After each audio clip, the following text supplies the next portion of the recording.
मैं doctor RP Singh आपका अपने YouTube channel doctor Raghav Ayurveda शक्ति में स्वागत करता हूँ। आज हम आपको बिदारी कंद के एक ऐसे प्रयोग के बारे में बताने जा रहे हैं जो पूर्ण रूप से महारसायन है, जिसके उपयोग से आप अपने शरीर में अद्वितीय काम शक्ति को प्रज्वलित कर सकते हैं। बिदारी कंद के बारे में अगर आप नहीं जानते हैं तो हम आपको बता देते हैं कि यह एक औषधीय लता है जो हिमालय के तराई क्षेत्रों में नदी नालों के किनारे देखने को मिलती है। इसकी जड़ नीचे ज़मीन के अंदर होती है, जिसमें कई कंद होते हैं। यही कंद औषध उपयोग में लाए जाते हैं। जड़ पर उपस्थित इन कंद को ही बिदारी के फल कह सकते हैं। ये मधुर यष्टि यानी मुलेठी के फल के जैसे ही स्वाद वाले होते हैं। बिदारी कंद की चक्राकार चढ़ी हुई लताएं होती हैं। इसका तना मोटा होता है और इसकी पत्तियां पलाश की पत्तियों की तरह 3 के समूह या पत्तों के समूह में लगती हैं, जिनकी लंबाई 4 से 6 होती है एवं 2 से 3 इंच तक की चौड़ी होती हैं। बिदारी कंद के फूल नवंबर और दिसंबर में लगते हैं, जो कुछ नीलाभ और बैंगनी रंग के होते हैं। घोड़े और हाथियों के ये प्रिय भोजन, इसलिए इसे गजवाजी प्रिया भी कहते हैं। बिदारी कंद के फलों में प्रोटीन, राल एवं कार्बोहाइड्रेट प्रचुर मात्रा में पाया जाता है। यह मधुर रस वाला और स्निग्ध होता है। बिदारी कंद स्तनों में दूध बढ़ाने वाला, शुक्राणु वर्धक, स्वर को मधुर बनाने वाला, मूत्र कारक और जीवनी शक्ति को बढ़ाने वाला तत्व है। बिदारी कंद शीतवीर्य होती है, इसलिए यह पित्त, रक्त और वायु को शांत करने वाली उत्तम औषधि है।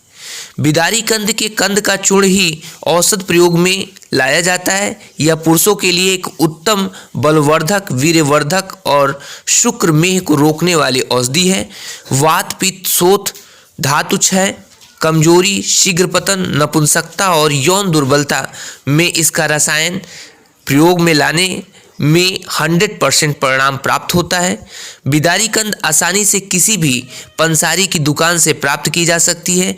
इसका प्रयोग बच्चों, स्त्रियों और पुरुषों में सुदृढ़ और बलशाली बनाने के लिए प्रयोग किया जा सकता है। उचित समय तक प्रयोग करने से जीवन शक्ति अर्थात उम्र को बढ़ाने में भी उपयोगी सिद्ध होती है। बिदारी कंद को आवश्यक मात्रा में लाकर कूट पीस कर चूर्ण बना लें। अब इस चूर्ण में बिदारी कंद के रस की 21 भावना दें। भावना देने से तात्पर्य है, जैसे आपने चूर्ण लिया 100 ग्राम, अब इस चूर्ण में इतना बिदारी कंद का रस मिलावें कि चूर्ण गीला हो जाए। जब चूर्ण गीला हो जाए तो खरल में इसे इतनी देर तक फिर घोटें कि चूर्ण फिर से सूखा हो जाए। अगली बार सूखे चूर्ण में ताजे बिदारी कंद के रस को मिलाकर भाव देनी है। यह प्रक्रिया 21 बार दोहरानी है। अब तैयार चूर्ण को कांच की शीशी में भरकर रख दें। इस चूर्ण का प्रयोग 6 ग्राम की मात्रा में मिश्री मिले दूध के साथ सुबह शाम नियमित रूप से करें।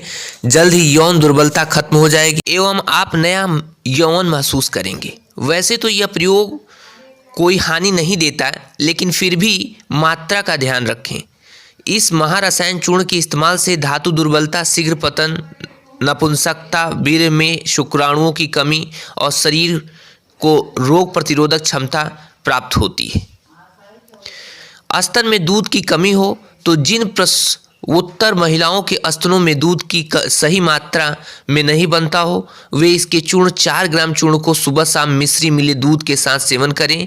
नियमित 15 दिन के उपयोग से स्तनों में दूध की कमी दूर हो जाएगी और शरीर भी तंदुरुस्त होगा। जिन महिलाओं को मासिक धर्म के समय अधिक मात्रा में रक्तस्राव होता है, वे इस औषधि का उपयोग करके देखें, राहत मिलेगी।